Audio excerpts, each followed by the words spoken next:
શહેર cyber crime સેલે એક મોટી સફળતા મેળવતા બેંગ્લોરથી એક એવા શખ્સની ધરપકડ કરી છે જે વ્યવસાય ડોક્ટર હોવા છતાં સાયબર ફ્રોડના રવાડે ચડ્યો હતો. પકડાયેલ આરોપી હુમાયુ કબીર અન્ય વેબસાઇટની સરખામણીએ ખૂબ જ સસ્તા દરે એર ટિકિટ બુક કરી આપવાની લાલચ આપતો હતો. તે ટ્રાવેલ એજન્ટો અને સામાન્ય લોકોને પોતાની જાળમાં ફસાવવા માટે સસ્તા દરનું પ્રલોભન આપી વિશ્વાસ કેળવતો હતો. જ્યારે કોઈ ગ્રાહક ટિકિટ બુક કરાવવા તૈયાર થાય ત્યારે આરોપીઓ એડિટિંગ અને કુટલ લેખન દ્વારા આબેહૂબ અસલી દેખાતી બનાવટી ઇલેક્ટ્રોનિક એર ટિકિટ બનાવી મોકલી આપતા હતા, જેના કારણે સામાન્ય માણસ છેતરાઈ જતા હતા. મળતી માહિતી મુજબ સુરત એક ફરિયાદીએ પોતાના 15 જેટલા કસ્ટમરો માટે કુલ 45 એર ટિકિટ બુક કરાવવા માટે આ ગેંગનો સંપર્ક કર્યો હતો.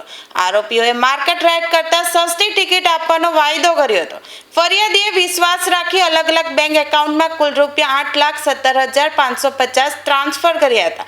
પૈસા મળી ગયા બાદ આરોપીઓએ તમામ 45 ટિકિટો ખોટી અને બનાવટી બનાવીને મોકલી આપી હતી. બાદમાં છેતરપિંડીનો અહેસાસ થતાં ફરિયાદીએ પૈસા પરત માંગ્યા હતા, જેમાંથી આરોપીઓએ માત્ર 50,000 પરત કરી બાકીના ₹7,67,550 ઓળવી લીધા હતા. અંતે ભોગ બનનારે 1930 હેલ્પલાઇન પર ફરિયાદ કરતા તપાસનો ધમધમાટ શરૂ થયો હતો. સુરત સાયબર ક્રાઇમની ટીમે ટેકનિકલ સર્વેલન્સ અને બેંક ટ્રાન્ઝેક્શનના આધારે તપાસ તેજ કરી હતી. પોલીસની તપાસ બેંગ્લોર સુધી પહોંચી હતી, જ્યાંથી 29 વર્ષીય હુમાયુ કબીર અબ્દુલ રઝાકને ઝડપી પાડવામાં આવ્યો હતો. ફરિયાદીને એમ કહીને જણાવવામાં આવ્યું કે તમારું એર ટિકિટ સસ્તામાં થઈ જશે, તમે અગર અમારી સાથે બુક કરાવો તો એમ કહીને ફરિયાદી પાસેથી લગભગ 7.5 લાખ રૂપિયા લઈ લેવામાં આવ્યું. અને જે ટિકિટ બનાવી એ ખરેખર ખોટી ટિકિટ, બનાવટી ટિકિટ એમને વોટ્સએપ ઉપર મોકલી એમની સાથે છેતરપિંડી કરવામાં આવી હતી. અને જે એજન્સી છે એમની સાથે કોન્ટેક્ટ જે ફરિયાદી છે એમનું એક લિંક મારફતે થયું હતું અને વોટ્સએપ ઉપર આખી વાતચીત થઈ હતી અને એવી રીતે એમની સાથે છેતરપિંડી કરવામાં આવ્યું હતું.